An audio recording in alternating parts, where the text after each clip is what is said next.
Most states and territories make the September 4th BEAD final proposal deadline. Many do not. California's Public Utility Commission launches an Internet Lifeline program for low-income households. SCTE and NCTA join forces to combat vandalism to broadband infrastructure. A new open access network under construction along the shores of Lake Superior, and yet another 120 megawatt data center on the drawing board for Metro Atlanta. Those stories and more on This Week in the Broadband Universe. Hello, everyone, and welcome. I'm Craig Corbin. The September 4th NTIA deadline for states and territories to submit revised final BEAD proposals has come and gone. 36 hit the mark, according to the National Telecommunications Information Administration. The remaining 20 eligible entities have been granted short-term extensions that vary in length over the next several weeks. Those states and territories include Alabama, Alaska, California, Connecticut, the District of Columbia, Florida, Idaho, Illinois, Indiana, Michigan, Missouri, Nebraska, New York, Oregon, Puerto Rico, South Carolina, South Dakota, Texas, Utah, and the U.S. Virgin Islands. CPUC, the California Public Utilities Commission, has created a pilot program to increase internet availability to low-income households. The 3-year tech-neutral home broadband pilot allows application of the California Lifeline subsidy to any internet plan meeting minimum service standards of 100 over 20 megabits per second with 1,280 gigabits of usage per month. The subsidies are $20 for broadband service, $30 for broadband bundled with wireline or wireless voice service from the same provider. Strike, the Strategic Threat Response and Infrastructure Knowledge Exchange, is a group targeting vandalism against broadband infrastructure. Strike is the joint effort of SCTE and NCTA, the Internet and Television Association. The first strategic meeting will take place later this month during Tech Expo 25 to be held in Washington, D.C.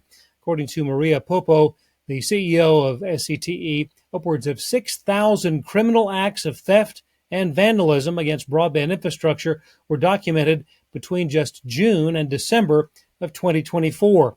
Strike has 4 core objectives. First, spotlighting broadband damage and destruction as a top-tier national security threat. Second, facilitating intelligence sharing to quickly identify and mitigate emerging threats.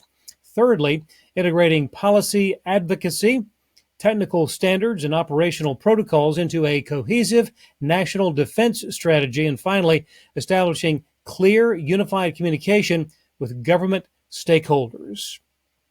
And speaking of NCTA, the Internet and Television Association, former U.S. Senator Cory Gardner was appointed this week as its new president and chief executive officer. Gardner's term begins on the 22nd of this month. In addition to serving in the U.S. Senate, Gardner served in the U.S. House with committee assignments in both overseeing technology and telecommunications policy.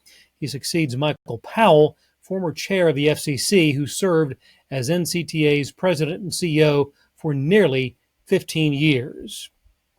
The city of Superior, Wisconsin, has launched its first city-owned fiber broadband network, Connect Superior. And they've completed construction of the open access network in one neighborhood, and more underway. The city broke ground on the $40 million project in September of last year. Atlanta-based digital infrastructure provider DC Blocks this week announcing a $1.15 billion award in green loan financing to support construction of a cutting-edge 120 megawatt data center in Douglas County, Georgia, just west of Atlanta. Plans for the data center target surging demand from cloud, edge computing, and AI workloads, with expansion by an additional 80 megawatts as soon as 2027. Federal jury in San Francisco this week found Google liable for privacy violations in a class action lawsuit. The penalty, $425 million, that according to Reuters. The verdict coming from the trial over charges that Google invaded users' privacy by continuing to collect data from millions of users who had switched off a tracking feature in their Google accounts. Google was alleged to have invaded that data privacy for more than 8 years. Plaintiffs were originally seeking more than $31 billion in damages. Google plans to appeal the verdict.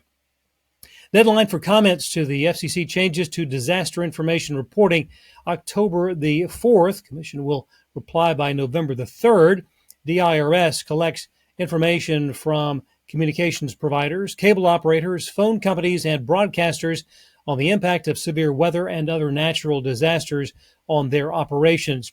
At present, broadband internet service providers and satellite providers may report voluntarily, but are not required to do so. The proposed rulemaking, designed to modernize the DIRS system with changes that might reduce reporting burdens while increasing the utility of those reports. For the third straight month, streaming on Roku has surpassed broadcast viewership in the United States. According to Nielsen, Roku-powered devices accounted for 21.4% of all TV viewing. That was in the month of July, compared to 18.4% for broadcast TV.